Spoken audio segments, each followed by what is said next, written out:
So yun nga po mga kaparokya, napaka-relevant po talaga ng butihing Mayor Vico Soto sapagkat sunod-sunod ang pag-atake against him. So yun nga po mga kaparokya, kamakailan po ay meron po tayong kinontent na kung saan isa sa mga solid Duterte ang tila tinitira ang butihing Mayor Vico Soto na kesyo ang mga diskaya lamang po ang kaya nito. Yan yung mga black propagandists na iisa lang po ang kanilang script, ang patungkol po sa mga diskaya. So dito sa nakita po natin Facebook post coming from Jerica Alzaga na meron pong more than 8,000 of followers ay tila dinadamay ng Facebook or netizen na ito ang magulang ng butihing Mayor Vico Soto. So yan po ang pag-uusapan natin ngayong araw, mga kaparokya. Pero bago yan, magpapakilala po muna ako sa inyo. Ako nga po pala si Mervin, the man behind Kaparokya TV. At makikiusap na rin po ako sa inyo mga kaparokya na pakisubscribe ang aking YouTube channel. Pakilike and share nyo na rin na sa gayon ay mas dumami pa po ang makapanood ng in-upload po nating video araw-araw. So yun nga po mga kaparokya, upon checking sa kanyang Facebook account, may kita dito yung mga photo na kung saan nandito sina Tito Soto at yung Pepsi Paloma. Knowing naman po mga kaparokya na kapag Pepsi Paloma ang pinag-uusapan ay nai-involve nga po dyan ang magulang or yung ama ng butihing Mayor Vico Soto na si Bossing Vic Soto or yung Tito Vic and Joey. And of course, inuungkat din po nito mga kaparokya ang tila kasalanan daw di umano ng ina or magulang ni Mayor Vico Soto. So dito sa screenshot na ginawa po natin, hindi na po natin nakita yung post nito regarding po dito sa write-ups niya na ito.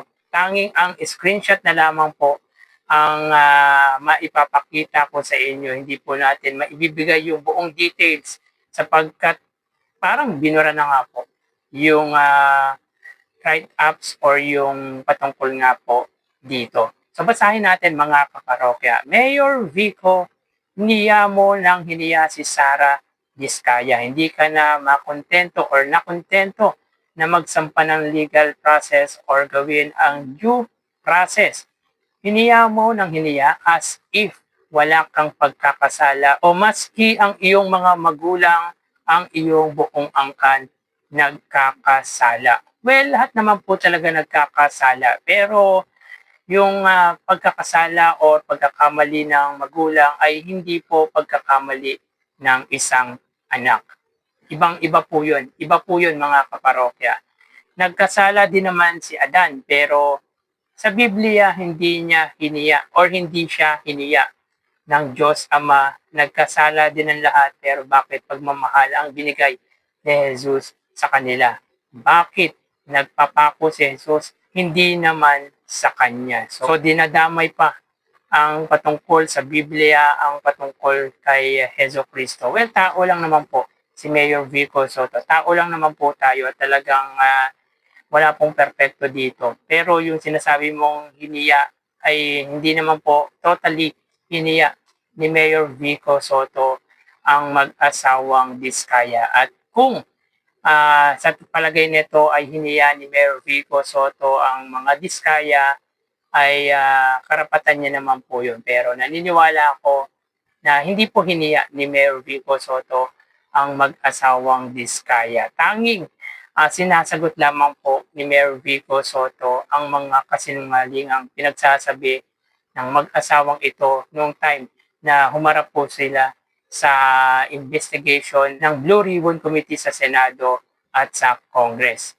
Maraming inconsistent na statement nga po doon ang mag-asawang Diskaya na kung saan ay nagbigay nga po ng update ang buting mayor sa kanyang Facebook account na tila pinapakita nito na maraming mali at kasinungalingan ang sinasabi or pinagsasabi ng mag-asawang Diskaya. Tulad nga po ng lagi nating sinasabi mga kaparokya, kabisado ni Mayor Vico Soto ang mag-asawang ito dahil nasa jurisdiction ng Pasig ang kumpanya, ang tahanan ng mga diskaya.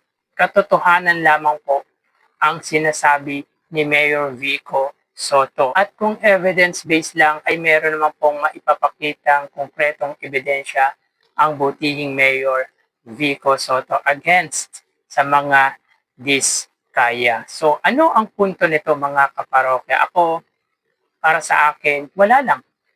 May maibato lamang po kay Mayor Vico Soto. Napaka-irrelevant naman po kasi ng issue nito mga kaparokya. Talagang gusto lamang po nitong siraan ang butihing Mayor Vico Soto through his parent.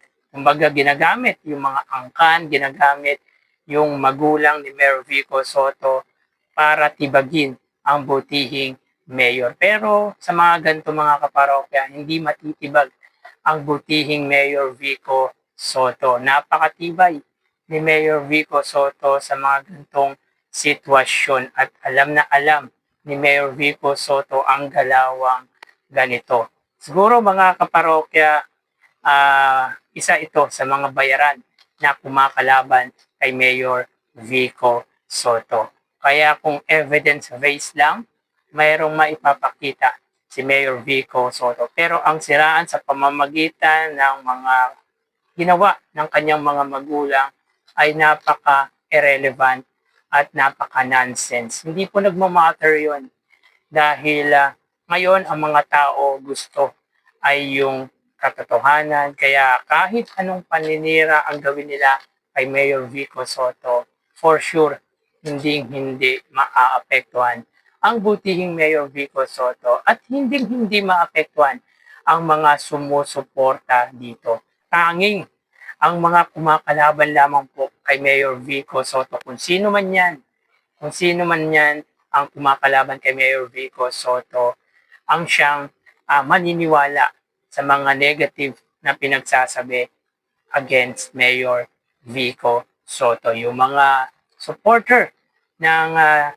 dating Pangulong Duterte na talagang iisa ang black propaganda, na iisa ang script na kung saan ang ini-involve ay ang mga diskaya. Na kesyo, ang mga diskaya lang daw po ang kaya ni Mayor Vico Soto. Bakit daw di pangalanan yung mga malalaking pangalan, malalaking politiko? At tulad ng sinasabi natin, hindi natin maituturing na small fish ang diskaya sapagkat connected ang mga ito sa mga malalaking politiko na nai-involve nga po sa katiwalian dito sa ating bansa. Kung hindi ito inopen or binunyag ni Mayor Vico Soto, sa palagay ninyo, mauungkat ba yung patungkol sa anomalous flood control? I don't think mga kaparokya dahil sinimulan ni Mayor Vico Soto yung investigation against sa mga diskaya at nalaman natin mga kaparokya na marami at talagang halang ang sikmura na ito para gumawa ng di kanais-nais dito sa ating bansa, lalo na sa kaban ng bayan. Meron na pong ilang mga malalaking pangalan ang nai-involve because konektado nga po sa mag-asawang diskaya. Well, yung sinasabi po nilang ang diskaya lamang po ang kaya ni Mayor Vico Soto, bahala na po sila mag-interpret regarding dyan. Dahil ako, personally, naniniwala ako na big fish na maituturing ang mga diskaya. Bilyonaryo nga ibig sabihin ay malaking pangalan ang mga diskaya. Nga lang, hindi po sila politiko. Pero konektado po sila sa malalaking politikong ito. Tanging ang mga diskaya lamang po ang siyang may alam patungkol dito. Nga lang, up to now ay talagang tikom ang bibig nila na iungkat yung mga involved sa mga transaksyon nito sa gobyerno. Pero ang maganda dito mga parokya ay unti-unti na nga pong naiuungkat yung mga malalaking pangalan.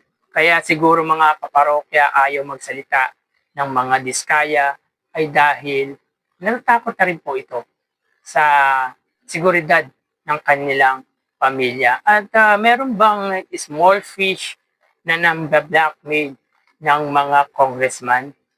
So, kung ganun kalakas ang loob mo, ibig sabihin ay hindi ka small fish, ikaw ay isang big fish. So, yun nga po mga kaparokya, grabe ang mga paninira, ang mga black propaganda na ginagawa ng mga kumakalaban kay Mayor Vico Soto. At pansin natin mga kaparokya, yung karamihan dito ay yung mga sumusuporta kay dating Pangulong Duterte or sa mga Duterte. Ano ba ang dahilan? Bakit ganyan na lang po nila ibagin or siraan ang butihing Mayor Vico Soto? Natatakot ba sila kay Mayor Vico Soto?